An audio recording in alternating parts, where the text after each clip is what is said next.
Hey, problem solvers. You're done solving problems now, huh? Welcome to Module 8. Uh, I guess you've turned in your work. I'm doing this video a little early and posting it on Monday morning for you. Uh, you know, I'm hoping that the exercise of doing the paper at the end of the day worked out well for you. I look forward to reviewing them and seeing how you are going to change the world. I know it. I believe it. Anyways, Module 8. I'm so glad it wasn't doing Module 8. Can you imagine me trying to grade these things in like 2 days? So by the end of the module, you'll be able to describe potential future steps for an action plan to address an opportunity for social change, as well as discuss the value of general education for problem solving for social change. Read the Module 8 guide, review the required resource, and participate in the Module 8 discussion board. As we conclude the class, it's a good time to reflect on both what you have learned about finding opportunities for social change and how you will bring it into your academic, professional, and personal life. This juncture is critical as you become familiar with conducting research using an interdisciplinary perspective. As I believe that, I don't know how long ago, not that long ago, some of you may know, that this degree in, the general commons and stuff was more about interdisciplinary studies. I don't know why it was changed, but great. This is still an IDS class, interdisciplinary studies. And interdisciplinary studies, again, is my specialty. And I consider it to be akin to integration, okay? Because many people, many students, you included, could be multidisciplinary. That means you could be majoring in something, minoring in something, have double majors, going back for your second bachelor's or master's. So these are multidisciplines. If you're working in areas of science and humanities, things like that, you've got disciplines in there. Interdisciplinary studies, however, makes a distinction with integration. That means instead of multi-disciplines that do not converge or combine in any way, integrating disciplines is interdisciplinary. Important distinction. As we move into the 21st century, we find that integration and interdisciplinary is very important in solving today's problems, okay? Because as many of you know now from working on your social issue, you couldn't look like, oh, I'm gonna do mine on, I can't think of anything. Let's just say, nobody did this, but let's say, what am I gonna, I'm lost. Immigration.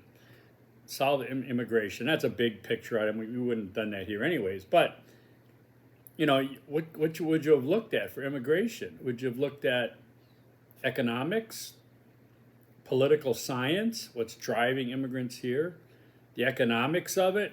Those are two different disciplines. Would you look at cultural studies, Latin American studies, if you're concerned with the southern border? So you can see there's many different disciplines, and if you only pick one, you are limited in your scope of research and theory, etc. Whereas if you have multiple disciplines and integrate them to form an interdisciplinary solution, you are much more on track. Let me get my other glasses on, please. There we go, much better. So I want you to remember that if you can about interdisciplinary, and consider how, even when you're fitting it into your academic, professional, and personal life, you're integrating those things. Many of us nowadays, we have lifestyles that do not differentiate too much between personal, professional, and academic in terms of, yes, a lot of people still have 9-to-5 jobs and things, but just think of what the pandemic did to the workforce in terms of working remotely and such. Everyone has a different kind of style and preference probably to how they work. And so they integrate a lot of life into work. And academics just continue to inform you and allow you to have a lot of discretion, and when it comes to learning about new things. The next pandemic or the last pandemic, did you know about how to read research, how to discern what's actual peer-reviewed research and what is just anecdotal, we're all gonna die kind of thing, right? Like, I know somebody who blah blah blah blah blah blah blah. No, Rhiannon's cousin and had Barbados. No, no, no, no. Okay. So, as we conclude this class, it's a good time to reflect on both what you've learned about finding opportunities, and I read that already, okay, about the interdisciplinary perspective. So there's a congratulations video, and congratulations, okay? Really happy with you. There's a discussion here. I took down all the groups, so you shouldn't see any groups. Should be a free-for-all with everybody. Let me know if there's any issue with that. You're going to create one initial post and follow up with at least 2 response posts. For your initial post, address the following. Reflect on all the work you put into the action plan to address an opportunity for social change. How could you make this plan become a reality? I've seen many of you, it just looks like, oh my God, they're ready to step out the door and make it a reality. Some of you have a ways to go. So how could you make this plan become a reality? Are there any areas of your plan that you would want to revise?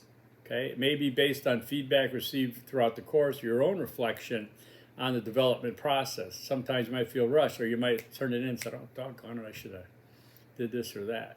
Is there anything that you could have improved on? Reflect on what you've learned throughout this course. Consider the value of general education at SNHU or interdisciplinary studies for problem solving for social change, okay? That, I think, is important again. All right, and I use the example of that highway that goes south of me here, the 202, around the back end of Phoenix. We waited for years for them to design that thing to avoid trucks that coming in through Tucson in the east, going out to California to the west. They can go right around Phoenix and hop out on the west side. But what did they have to do to build that highway? What did they have to look at disciplinary-wise and integrate? I'll tell you what. Besides probably civil engineering, right? We got to make this highway. We got to figure out the best way to do it, civil engineering. They had to deal with sustainability, okay? Going through the desert, issues with temperature. It gets really hot here, as you know. Sustainability. There might have been environmental concerns. Going through a desert, are you going to be interrupting the migratory mating of the gecko lizard or something? I don't know. What about political science? You're going through somewhat Native American land, indigenous people's land. Now you're dealing with political science. You've got to understand how to navigate those issues, okay, as well as eminent domain. If they had to take down a bunch of houses down there in our little area called Ahwatukee, so political science comes into play, right? So there's a number of issues. Climate change, how much, what's the CO2? Is there savings? Is it better, worse? All these disciplines come in. Each one, you could find an expert in any discipline then to look at that, but they're going to be unable to integrate them into a solution. So an interdisciplinarian can bring those things together. And as you can go through life, you're thinking, well, I remember my students used to say interdisciplinary studies. That's like multitasking or jack of all trades or whatever. Kind of, but not. Okay? It means to understand, knowing how to find information across disciplinary lines and not be overwhelmed by it. Okay? You have to be able to do something with it then. When you decide on interdisciplinary research, you need to be focused because it can overwhelm you pretty quick, a lot of these issues, right? Okay, so, and for your response posts, make sure you, how else could your peers make their action plans a reality? Suggest any ideas or resources they might find helpful. Alternatively, how might your peers' implementation ideas broaden the possibilities of making your own plan a reality? Is it say, hey, you know what? That would work for me. How about what insights from your peers' discussion resonate with your own experiences or inspire you to look at the value of general education at SNHU or interdisciplinary studies differently? I used to say that with interdisciplinary studies, you don't really tend to go into I was going to say the paper. Who looks at the paper, right? Into Indeed or place job search places and say, I'm going to get a job in interdisciplinary studies. Where can I find that? I don't think that's going to happen. In fact, I freaked myself out as an interdisciplinary studies undergrad and master's that I actually got a job in interdisciplinary studies by teaching it. Okay, so I kind of gamed the system there. Normally, though, it's not something that is apparent in a job. What that means, in my opinion, is you got to sell it. You got to be able to sell it. Interdisciplinary studies is really well suited for those with the confidence that can sell it. You've heard the 5-minute elevator pitch or the 2-minute elevator pitch, what you can say, what you get done in the amount of time an elevator goes up and down to a decision maker.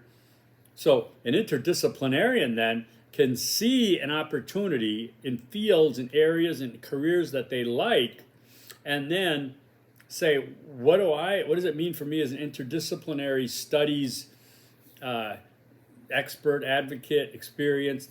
How can I make a different kind of pitch?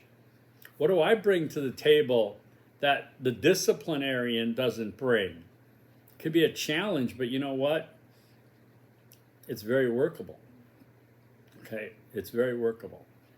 You can do a lot with interdisciplinary studies, all right? Okay, so that is about it for that. I don't have a lot to add as we hit the 12-minute mark here for Module 8, except to say thank you for your hard work, your efforts, your communication with me. It was over more than I expected. I appreciate it immensely. I hope you had a rewarding class. It was not easy, but it's not supposed to be. It's a 410. It's not IDS 100 basket weaving, right? It's IDS 410, problem solving for social change. It was going to be a challenge. You took it on. You succeeded. Fabulous. All right. If you have any comments, questions, concerns, you know how to reach me.